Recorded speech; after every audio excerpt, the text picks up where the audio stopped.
বন্যা পরিস্থিতির খবর জানাতে সরাসরি ফেনী থেকে যুক্ত আছেন আমাদের সহকর্মী আব্দুল্লাহ আল মামুন। মামুন, ফেনীর কয়টি এলাকা প্লাবিত হয়েছে আর সেসব স্থানীয় দুর্গতরা কোনো সহায়তা পাচ্ছেন কিনা?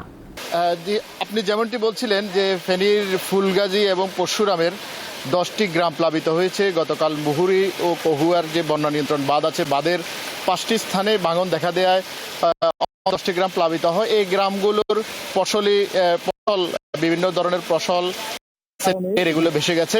ইতিমধ্যেই বন্যার কারণেই এখানকার যে এইচএসসি পরীক্ষা চলছিল, এইচএসসি পরীক্ষা স্থগিত করা হয়েছে। তবে পরবর্তীতে কবে এই পরীক্ষা আবার নেওয়া হবে এই বিষয়ে প্রশাসনের পক্ষ থেকে কিছুই জানানো হয়নি।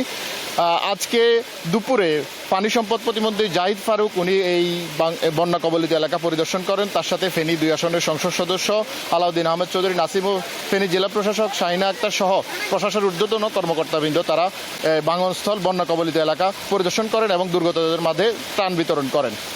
ইতিমধ্যেই বন্যার পানিতে ফুলগাজী বাজারের একটা অংশ তলিয়ে গেছে এবং ফেনী পরশুরাম যে সড়কটি রয়েছে সেই আঞ্চলিক সড়কটি সেটিও পানিতে তলিয়ে রয়েছে, ফলে যান চলাচল করতে পারছে না।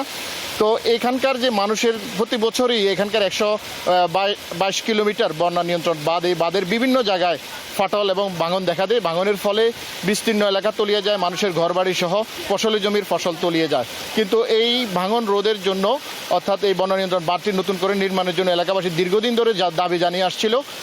এখনও বন্যা নিয়ন্ত্রণ বাঁধটি নির্মাণ হয়নি। নির্মাণের জন্য ইতিমধ্যে পদক্ষেপ গ্রহণ করা হয়েছে।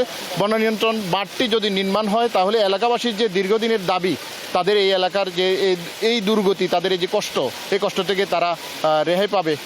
এ ছিল আমার কাছে এখানকার সর্বশেষ। মামুন, আপনাকে অনেক ধন্যবাদ আমাদের সঙ্গে এতক্ষণ যুক্ত থাকবার জন্য।